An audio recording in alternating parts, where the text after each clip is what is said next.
Saya Michelle dari Kalistusi ingin membanding Tayuk. Agama Islam dalam pemerintahan and perundingan.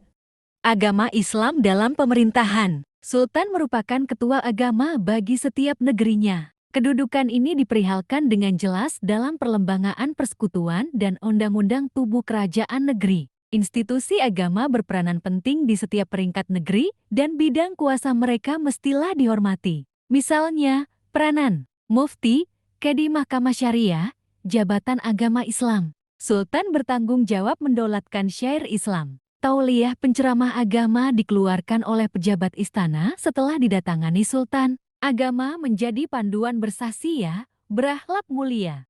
Perundangan. Undang-undang digital bagi mengawal kehidupan masyarakat. Hukum Kanun Pahang ialah undang-undang yang digunakan sewaktu pemerintahan Sultan Abdul Ghaffar Nahyuddin Shah 1592 sampai 1614 Masehi. Undang-Undang 99 Perak mengandungi 99 perkara undang-undang. Dalam pelbagai aspek, undang-undang dikatakan berasal daripada Parsi sebelum dibawa ke tanah Melayu pada abad ke-17. Sekian, terima kasih.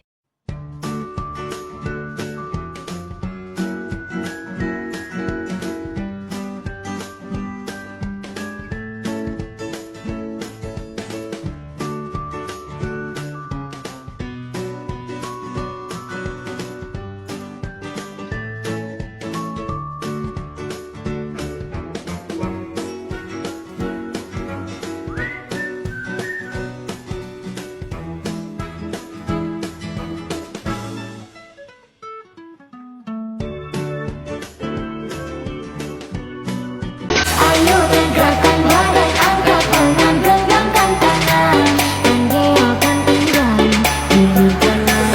Oh my God! Wow!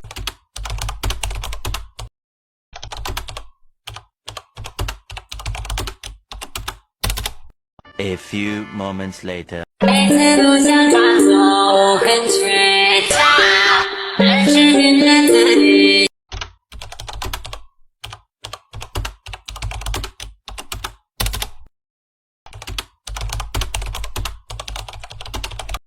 Ini adalah Kesultanan Pahang yang masih mengamalkan sistem warisan takhta.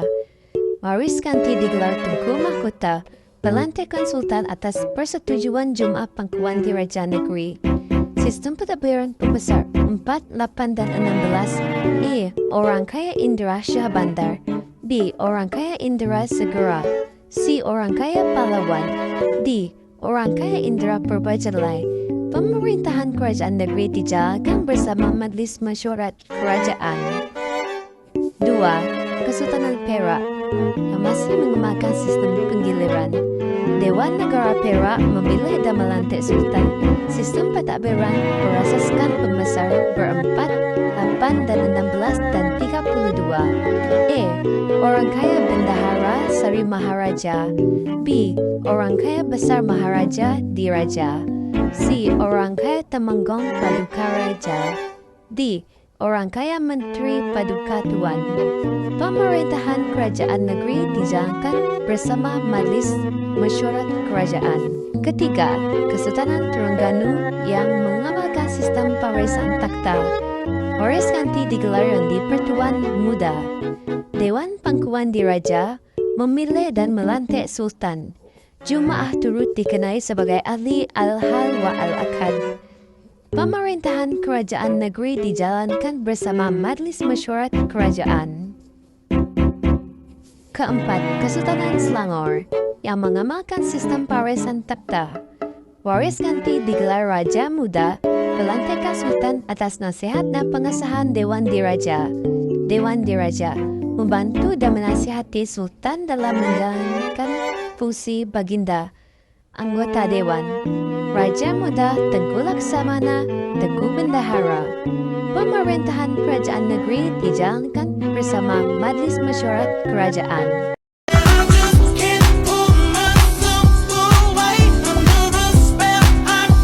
Nina Nina Dora, y Dora, Dora, Dora.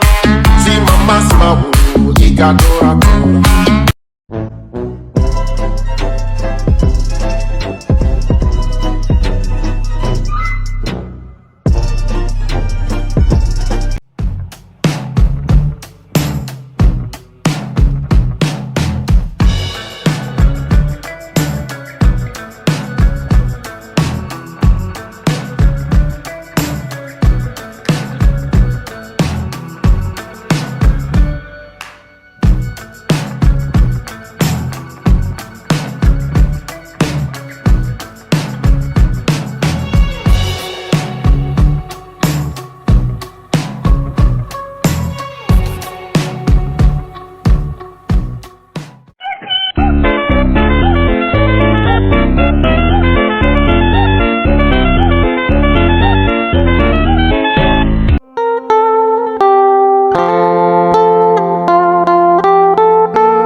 Hi vlog, welcome to my guys.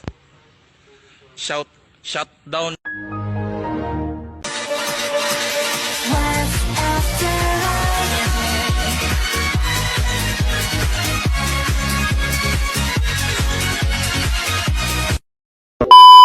Assalamualaikum dan salam sejahtera saya ucapkan kepada Cik Zairi dan rakan-rakan yang saya kasihi sekalian. Pada hari ini, saya akan membentangkan tentang sebuah tajuk iaitu Pesuratan Sejarah Tingkatan 2. Alam Melayu terkenal dengan tradisi lisan berdasarkan alam sekeliling. Tema utamanya ialah asal-usul, binatang, nasihat, seloka, teladan dan nadat. Kegiatan pesuratan dalam bentuk batu bersurat ialah bukti keintelektualan masyarakat alam Melayu. Pesuratan dibuktikan dengan penemuan batu bersurat terawal di alam Melayu bertarikh abad kedua di Kerajaan Funan. Selain itu, ia dibuktikan dengan penemuan batu bersurat tertua di Kaltara bertarikh 192 Masihi. Sebanyak 206 buah batu bersurat ditemui di Champa. Bukti pesuratan lain ialah manuskrip sejak abad ke-13. Karya yang terkenal ialah Akayet Indrapatra dan Akayet Devamano. I said, hold up, wait a minute.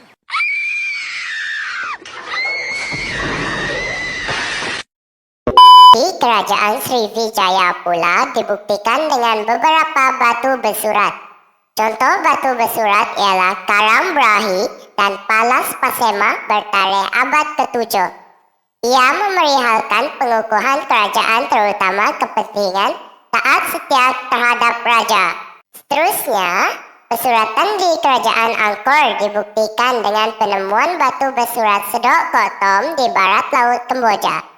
Ia mengisahkan pemerintahan Jayavarman II. Inskripsi yang terpahat pada dinding-dinding candi memerihalkan aspek pemerintahan dan keagamaan. Kemudian pada Kerajaan Majapahit dibuktikan dengan penemuan batu bersurat Trowulan bertarikh 1358. Batu ini ditulis dalam bahasa Jawa kuno tulisan Kawi. Terdapat juga bukti pesuratan dalam bentuk manuskrip. Karya terkenal ialah Nagara Kertagama yang ditulis oleh Prapancat pada tahun 1365. Karya lain termasuklah Tantu Penggelaran dan Pararaton. Akhir sekali, pesuratan Kedah Tua dibuktikan dengan penemuan batu bersurat di Bukit Coros dan Bukit Mariam bertarikh abad ke-5. Terdapat juga penemuan inskripsi yang ditulis di atas kepingan perak, kepingan emas dan pinggan tanah liat. Sebahagian besar inskripsi menyentuh tentang doa dan amalan dalam agama Buddha.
Bab 2. Sistem pemerintahan. Sistem pemerintahan diamalkan oleh kerajaan Melayu yang masyhur, yaitu sistem beraja. Sistem beraja terbahagi kepada dua, yaitu pusat dan wilayah. Kerajaan Funan, ia menggunakan pelbagai gelaran kurung denam yang bermaksud Raja Gunung, Raja Diraja, yang dilambangkan sebagai Raja segala raja. Cakravatin, pemerintah alam sejagat, pemerintah pusat dan wilayah dibantu oleh golongan agama dan tentera. Ia dibahagikan kepada 7 buah wilayah. Ketua wilayah, putra-putra raja, yang digelar sebagai raja kecil. Kerajaan Champa, raja-raja Champa diiktiraf sebagai pemerintah yang mulia dan suci, serta dikaitkan dengan Dewa Siva. Pemerintah pusat dan wilayah dibantu oleh para pembesar yang bertanggung jawab, mengutip cukai, menjaga keamanan, dan mengukuhkan pertahanan. Champa dibahagikan kepada 5, yaitu Indrapura, Amaravati Vijaya, Kaltara, Panduranga. Kerajaan Sriwijaya, Raja-Raja Sriwijaya mempunyai unsur kesakitan dan dianggap sebagai bodhisattva. Digelar sebagai raja di gunung dan maharaja di pulau. Pemerintah pusat dan wilayah dibantu oleh Yuvaraja Muda dan Raja Kumara, turut dibantu oleh golongan agama, tentera, pemungut cukai, hakim dan penjagaan harta kerajaan. Terbahagi kepada 2, kedaulatan. Datu keturunan raja, Pradatuan. Datu bukan keturunan raja. Kerajaan Angkor menggunakan gelaran Dewa Raja yang mengaitkan raja sebagai dewa. Kuasa 2 dan ketiga yaitu Pemaisuri dan Raja Muda. Pemerintah pusat dan wilayah dibantu oleh pembesar-pembesar yang bertanggung jawab dalam bidang keagamaan, kehakiman, keselamatan, Bendaharaan dibahagikan kepada wilayah daerah kecil dan kampung. Kerajaan Kedah Tua dibayangi oleh kerajaan besar di alam Melayu terutamanya Kerajaan Sriwijaya. Bentuk pentadbiran yang mudah dengan adanya seorang ketua. Ketua ini mengurus hal perdagangan dan keagamaan. Corak pemerintahannya berubah karena kerajaan Kedah Tua menjadi sebahagian daripada peraduan Kerajaan Sriwijaya. Kerajaan Majapahit menggunakan gelaran Maharaja, Sri Maharaja, dan Sri Batara. Pemerintah pusat dan wilayah dibantu oleh Prabu dan para pembesar. Sabta Prabu sama dengan Majelis Penasihat Diraja yang terdiri daripada kerabat diraja. Ia terbahagi 14 wilayah, kabupaten, kewadanan, pakunan, dan kebuyutan, daerah kecil, serta kampung. Kerajaan Gangganegara. Struktur pemerintahan Kerajaan Gangganegara tidak jelas.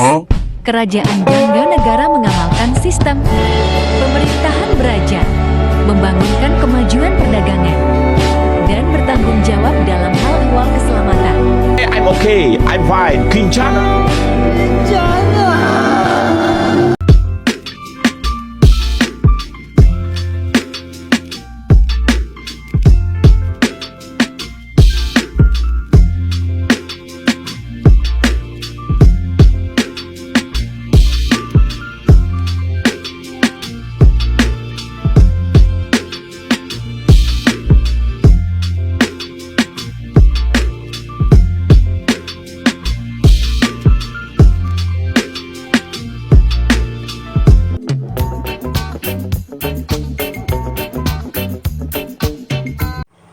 Selamat pagi dan salam sejahtera.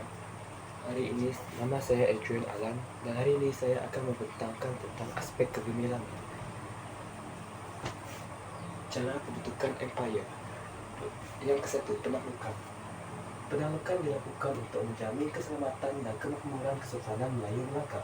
Kawasan taklukan di semenanjung tanah Melayu seperti Kuala Linggi, meluas Pahang, Terengganu, dan Kelantan.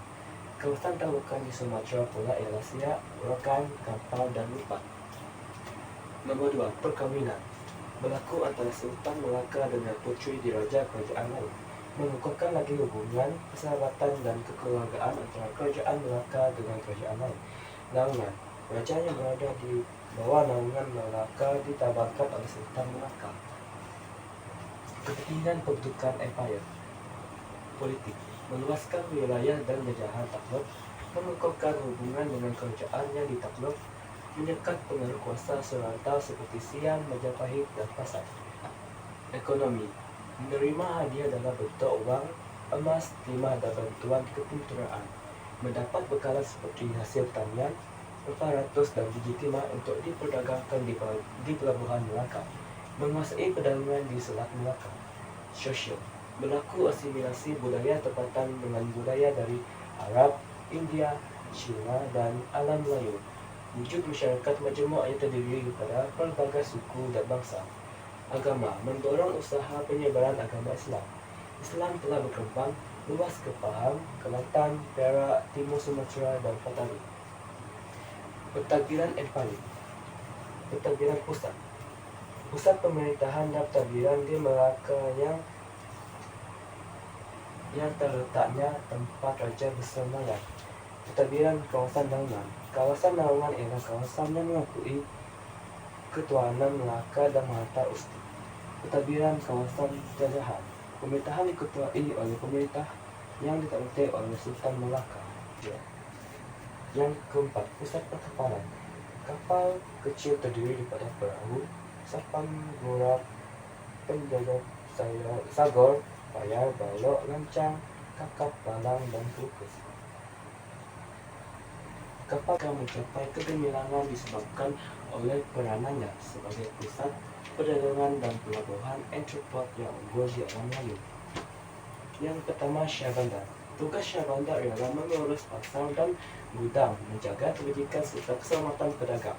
Syah Bandar juga bertanggung jawab memeriksa alat timbang, sukat dan mata wang menjadi haram di pelabuhan mengurus cukai dan menguasakan peraturan keluar masuk kapal. Yang kedua, cukai dan perdagangan. Cukai dan bayaran surat kebenaran berniaga di pelabuhan menjadi sumber daratan Kesultanan Melayu Melaka. Terdapat dua jenis cukai yang dikenakan. Pertama, cukai resmi yaitu cukai import yang dikenali sebagai paduan. Kedua, cukai tidak resmi yaitu dalam bentuk hadir. Mata wang.